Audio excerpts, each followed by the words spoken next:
12 बजे तक आपको सिर्फ फल खाना है, घर जाने के बाद भी। अभी फल खा के आए हैं, है ना। 3 से 4 तरह के फल ले लीजिए जो आपको पसंद है, और अपने बॉडी वेट के अनुसार। मान लो मेरा बॉडी वेट है 70 kg, एक और शून्य लगा दूंगा तो दैट बिकम 700 ग्राम्स। इतना फल खाने की कोशिश करनी है। इससे पहले ही पेट भर गया तो बस वहीं रुक जाइए। 700 ग्राम में पेट नहीं भरा तो और बढ़ा दीजिए। फ्लेक्सिबल है। What is not flexible is कि फल के अलावा कुछ और नहीं खाना है, फल खाना है, ये स्ट्रिक्ट है। कौन से फल खाने हैं? जो आपको पसंद हो, 3-4 तरह के फल।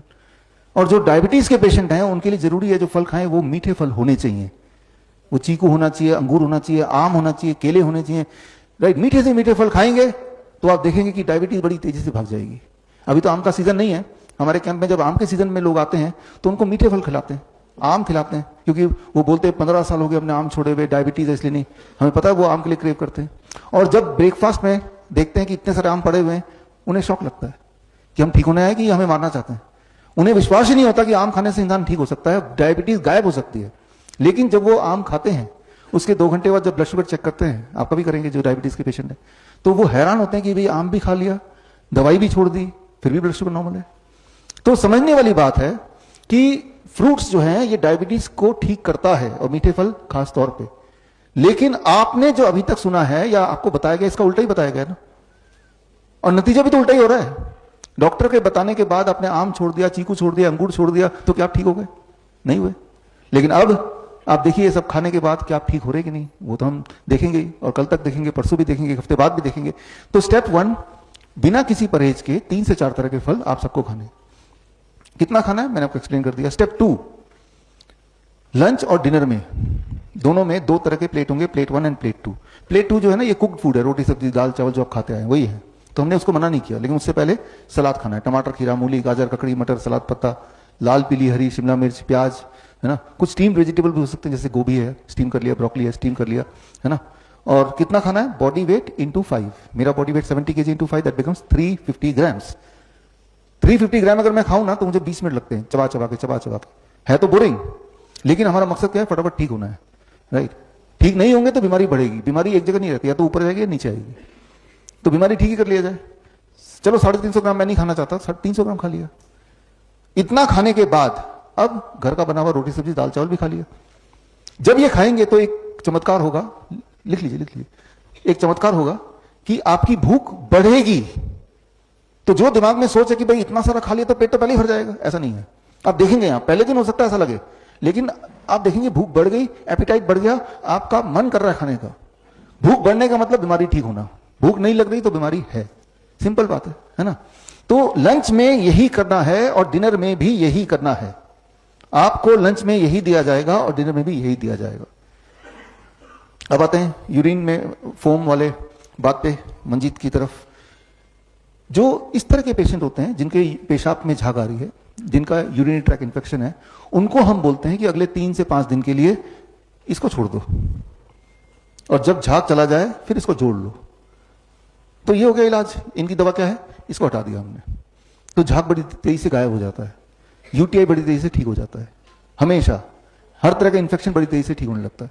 तो इस तरह से छोटे मोटे मैनिपुलेशन करते हैं हम, ये बताएंगे ठीक से। और आखिरी बात, 2 तरह की चीजों को छोड़ दीजिए, पैक्ड फूड, बिस्किट ब्रेड नमकीन, डेयरी एंड एनिमल फूड। जो भी चीज जानवरों से निकल के आई है मत खाइए, जो भी चीज फैक्ट्री से निकल के आइए मत खाइए।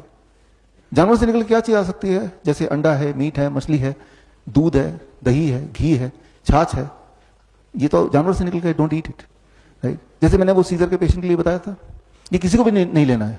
कोई लोग ये बोलेंगे कि डेयरी प्रोडक्ट तो भाई, डेयरी दूध में तो बड़ी उसमें न्यूट्रिशन होता है, ग्रोथ के लिए अच्छा है, दूध में न्यूट्रिशन होता है, लेकिन आपके लिए नहीं, गाय के बच्चे के लिए, बछड़े के लिए। आपके लिए जो दूध है वो आपके माँ का दूध है, जब आपके दांत नहीं निकले थे तब। हर एनिमल का जो दूध होता है उसी के बच्चे के हिसाब से उसको बनाया जाता है, कुदरत बनाती है। लेकिन कोई बोलते हैं कि देखो दूध में इतने सारे न्यूट्रिएंट हैं, हाँ है, लेकिन उतने सारे न्यूट्रिएंट आपको चाहिए किस कॉम्बिनेशन में, इसको समझाने के लिए उदाहरण दे रहा हूं। मान लीजिए आप बोलते हैं कि ट्रक का टायर तो बहुत मजबूत होता है, राइट, जल्दी पंचर नहीं होगा। तो मजबूत होने का मतलब ये नहीं कि वो ट्रक का टायर उठा के आप अपनी कार में लगा देंगे, वो ट्रक के हिसाब से बना है, उसके शेप के हिसाब से बना है, तो वहां पे वो काम करेगा। किसी चीज का मजबूत होना ही काफी नहीं है कि वो आपकी गाड़ी के लिए भी सुटेबल होगा। सिमिलरली दूध, चाहे वो कितना भी न्यूट्रिशियस हो, वो उस एनिमल के हिसाब से है। इंसान ही एक ऐसा जानवर है जो जीवन भर दूध पीता है, इंसान ही एक ऐसा जानवर है जो दूसरे जानवर का दूध पीता है। टाइगर आपने देखा होगा, वो गाय को शिकार करके खा लेगा, लेकिन गाय को पकड़ के गाय का दूध नहीं पीने लग जाएगा, है ना। वाइल्ड में कोई लोग बोलते हैं कि मेरा तो कुत्ता दूध पीता है, मैं भी दूध पीता हूं, मेरा कुत्ता भी पीता है। वो कैसे पीता है? जो डोमेस्टिकेटेड है उनको ऑप्शन नहीं है, वो तो वही करेगा ना जो उसका मालिक कर रहा है। मालिक भी इंसुलिन लगाता है, कुत्ता भी इंसुलिन लगाता है, होता है ना। वाइल्ड में नहीं होता। वाइल्ड में बाय नेचर दे नो कि क्या मुझे लेना है, क्या नहीं लेना, कब लेना है। एक चूहा दिन में नहीं खाएगा, एक बंदर रात को नहीं खाएगा, कुदरती है ये। लेकिन हमने कुदरत के नियम को ब्रेक किया तो कुदरत ने हमें सजा दी, हम बीमार हैं, पेन है, दिक्कतें हैं, है ना। तो खैर, dairy product is not a poison, मैं ये नहीं बोल रहा हूं, लेकिन अगर आप बीमार हैं और ठीक होना चाहते हैं तो उसको छोड़ना ही पड़ेगा। और छोड़ने के बाद क्या रिजल्ट आ रहा है? 3 दिन तो यहां छोड़ ही सकते हैं, और नहीं तो और 3 दिन में देख लेते हैं कि रिजल्ट आ रहा है कि नहीं। फिर 1 हफ्ता और छोड़ दीजिए, अगर 3 दिन में कुछ आपको सेटिस्फैक्ट्री लग रही है तो 1 हफ्ता और, फिर और अच्छा लग रहा है तो 1 हफ्ता और। मतलब एकदम से सारी बात मानने की जरूरत नहीं है, टेस्टिंग, है ना। तो खैर, क्या ले सकते हैं टू टेक? दिन भर में जो चीज अलाउड है एज ए स्नैक्स, हर तरह के नट्स, हर तरह के ड्राई फ्रूट, हर तरह के स्प्राउट्स, पेट भर के खाइए जब मर्जी, बट 7 बजे के बाद मत खाइए। फल 12 बजे के बाद भी मन किया तो खा लीजिए, 7 बजे के बाद मत खाइए। धूप में बैठिए रोज 40 मिनट, नहीं बैठना तो 20 मिनट, वो भी नहीं बैठना तो 15 मिनट बैठी। लेकिन जब आप कुछ खाते हैं फिर सनलाइट भी पड़ती है बॉडी में, तो वो पचेगा ही तभी। अब सनलाइट के लिए स्पेशली जाके धूप में बैठने के बजाय, जैसे मैं करता हूं, जब मैं घर से ऑफिस जाता हूं तो इट इज 25 मिनट्स, तो सन रूफ जो है गाड़ी का वो खोल दिया, अपने आप मिल गया। या ब्रेकफास्ट में करता हूं तो बालकनी में बैठ के कर लिया, अपने आप धूप मिल गया। आपको ये देखना है कि मेरे लाइफस्टाइल में सन को मैं कैसे इंक्लूड करूं, अलग से नहीं करना, लेकिन वो देखना है। तो this is called the DIP diet.